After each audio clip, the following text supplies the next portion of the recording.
Selanjutnya adalah ayat yang ketiga. Sayasla narang dzata lahabin.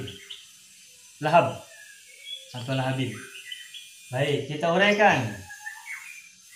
Sayasla apa aja ini? Terdiri dari berapa kata? Dua kata. Dua kata. Sa sama yasla. Sa ini huruf ini kan satu huruf ya. Berarti huruf kan ini? Huruf apa namanya? Sa. Ini adalah harful istiqbal ya.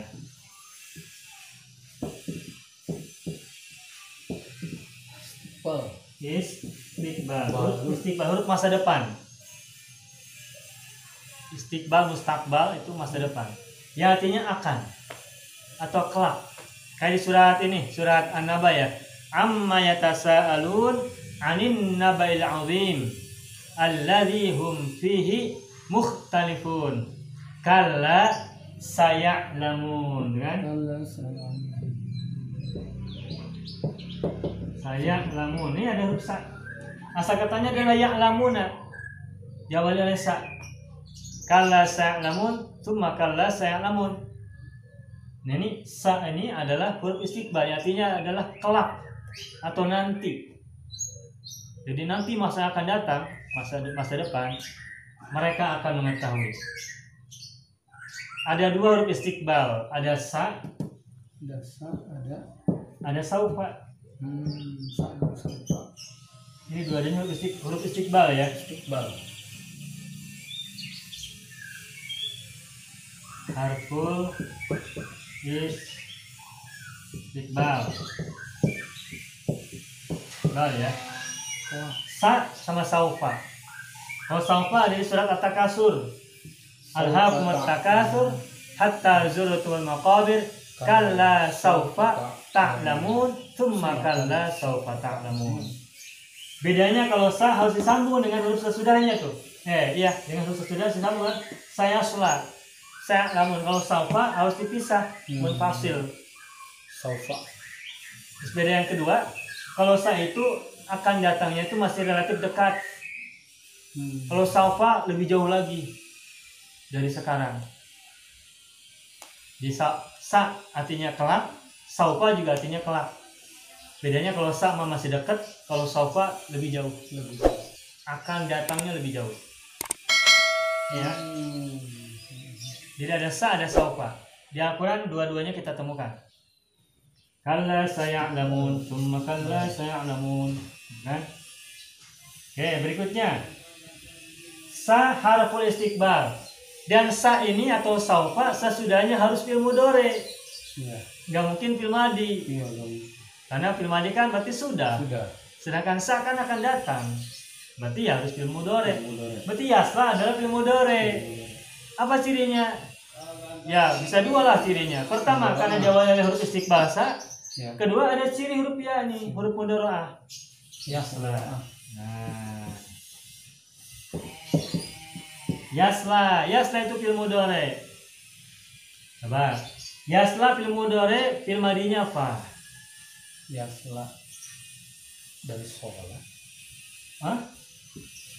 Apa huruf aslinya apa? Iya kan huruf tambahan nih. Ya kan huruf mudhari. Berarti aslinya adalah shod, lam sama ya. Solaya. Nah, madinya apa harokatnya? Solam ya. Sola apa solia? Sola. Baik, lihat dulu ke sini. Perhatikan dua kata ini. Sola. Ya. Masya sama rodia.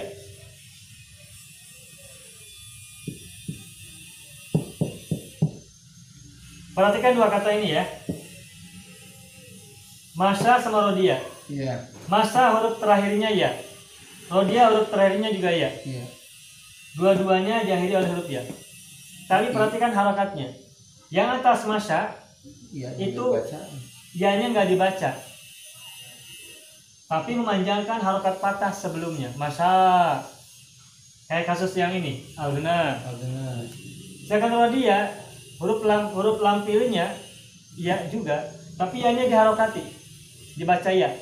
Baik ada titiknya maupun tidak. Kadang-kadang huruf ya-nya dikasih titik ya penulisannya, kadang tidak. Nah, kalau ya-nya dibaca harokat, maka sebelumnya kasroh, rodia. Nah, dalam ilmu shorof, dalam bahasa Arab, itu ada banyak kata yang masuk kelompok ini, masya, dan juga masuk kelompok rodia. Ya. Ada yang ya-nya nggak dibaca, tapi memanjangkan patah sebelumnya. Ada yang ya-nya dibaca, dan sebelumnya harus kasroh. Kalau ya-nya nggak berharokat, berarti sebelumnya patah, huruf sebelumnya. Kalau ya-nya dibaca patah, sebelumnya pasti kasroh. Nah, sekarang lihat sod, lam sama ya. Ini bacanya sola atau solia? Solia. Sorry. Mungkin dua-duanya bisa Bisa sola, dua-duanya. mungkin bisa baca sola, bisa dibaca solia. Gimana cara mengidentifikasinya? Gampang. Harus dilihat fil mudhari'nya. Ini fil mudhari'nya yasla ya. Sudah. Nah, sekarang lihat. Masa Masya mudhari'nya yamshi. lihat. Ini kan misalnya ain fi'ilnya kan huruf shin, harokatnya patah kan? Ya. Kalau fi'il madi, lam fi'ilnya berakhiran ya, Ya.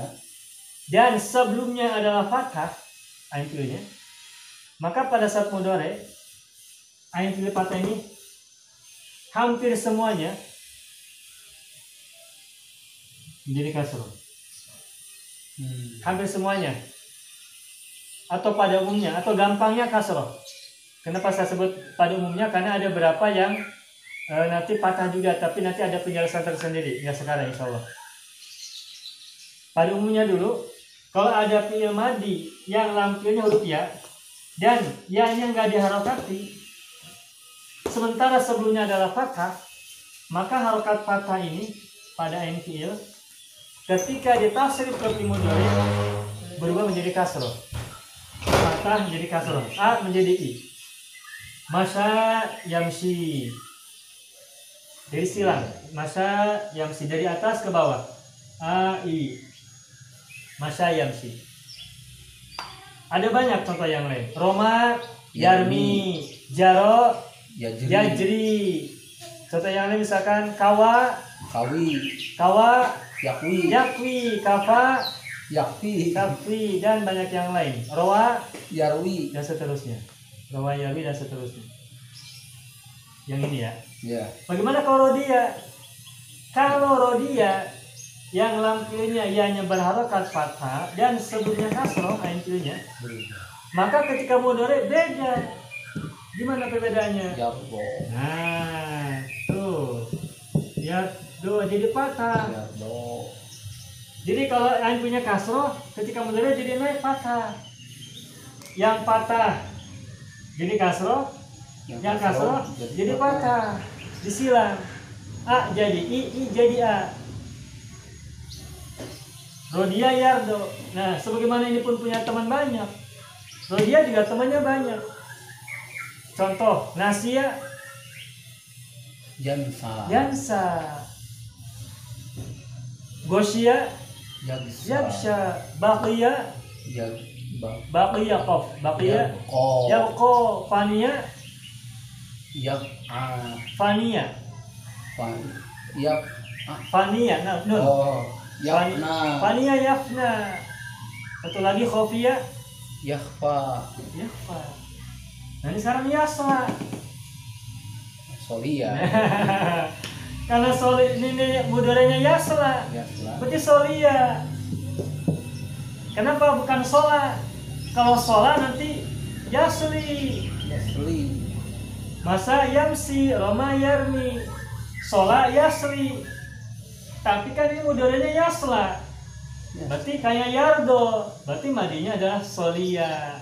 Nah itu cara mengidentifikasi fi'il mudhari yang huruf lam fi'ilnya terbuat dari ya. Apakah madinya itu ngikutin masa atau karodia? Lihat mudhari'nya apa. Kalau yasa berarti solia. Kalau yasli sholat. Saya sholat. Jadi yasla dari kata solia. Kayak baqiya, ya bako, dan sebagainya. Yasla fi'il apa? Fi'il mudhari. Ciri mudhari'nya tadi kita udah sebut dua. Pertama diawali oleh huruf istiqbal sin, kedua diawali huruf mudhari'ah ya. Fi'il mudhari kan fi'il. Ya. Setiap fi'il harus ada Fa. fa'il. Mana fa'ilnya? Fa'il itu biasa cari di depan kan? Ya. Dan fa'il itu adalah isim yang rofa atau doma. Ya. Ini ada isim naron. Naron isim apa fi'il? Isim. Cirinya tanwin. Tapi lihat harokatnya. Bisakah dia jadi fa'il? Lihat harokatnya. Lihat harokat dari naron. Ini fathatain. Sedangkan fa'il harusnya domah atau domatain. Naru udahnya. Kalau dia fa'il harusnya narun. Naru. Tetapi ini naron. Berarti naron tidak mungkin jadi fa'il. Dari kata yasla. Yasla domirnya apa? Huwa. Mudzakkar kan? Ya. Berarti kalau nggak ada di depannya, cari fa'ilnya ke ayat sebelumnya. Maluhu. Nah, yasla kan domirnya huwa. Berarti cari fa'ilnya yang maknanya laki-laki atau mudzakkar. Di sini ada berapa kata mudzakkar? Ada maluhu, harta. Ya. Ada bulahab. Bulahab. Nah, mana fa'il dari yasla? Apakah Ya. harta ataukah Abu Abu Lahab? Kalau malun orang, harta benda kan? Ya. Kalau Abu Lahab kan orang. Orang. Kira-kira fa'il dari yasla ini Abu Lahab ataukah harta? Abu Lahab. Abu Lahab. Kenapa? Artinya yasla apa? Masuk. Masuk. Niscaya apa kelak dia akan memasuki. Siapa yang masuki? Masa hartanya. Masa harta akan masuk? Abu Lahab dong yang masuk. Jadi fa'ilnya kembali ke fa'ilnya adalah dhamirun mustatirun taqdiruhu huwa raji'un ila Abi Lahab. Fa'ilnya adalah Abu Lahab. Memasuki. Fi'ilnya yasla, fa'ilnya sudah ketemu yaitu Abu Lahab. Nah, memasuki itu kata yang butuh objek tidak? Butuh atau transitif ya, bahasa Arabnya namanya muta'addi. Kalau ada sebuah fi'il dia butuh objek, berarti setelah ada fi'il ada fa'il maka cari maf'ul bihi. Maf'ul bihi kan objek. Ya. Dan maf'ul bihi itu i'rabnya nasab. Harokatnya cirinya adalah fathah atau fathatain. Kalau mufrad atau jamak taksir. Nah, mana tuh naron. Nah, naron ini asalnya narun, tapi karena dia maf'ul bihi maka jadi naron. Tidak ada alif lam maka tanwin kan. Ini naron adalah maf'ul bihi. Tuh, maf'ul bihi. Objek dari kata yasla. Kelak Abu Lahab akan memasuki api atau neraka. Udah ya? Nah. Lagi. Satu lagi. Zata lahabin. Zata lahab ini berapa kata? Dua kata. Zata sama lahab. Dua kata. Dua. Nah, perhatikan zata ini jenis isim atau fi'il atau huruf?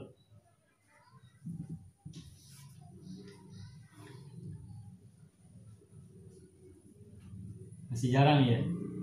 Oke, kita analisa.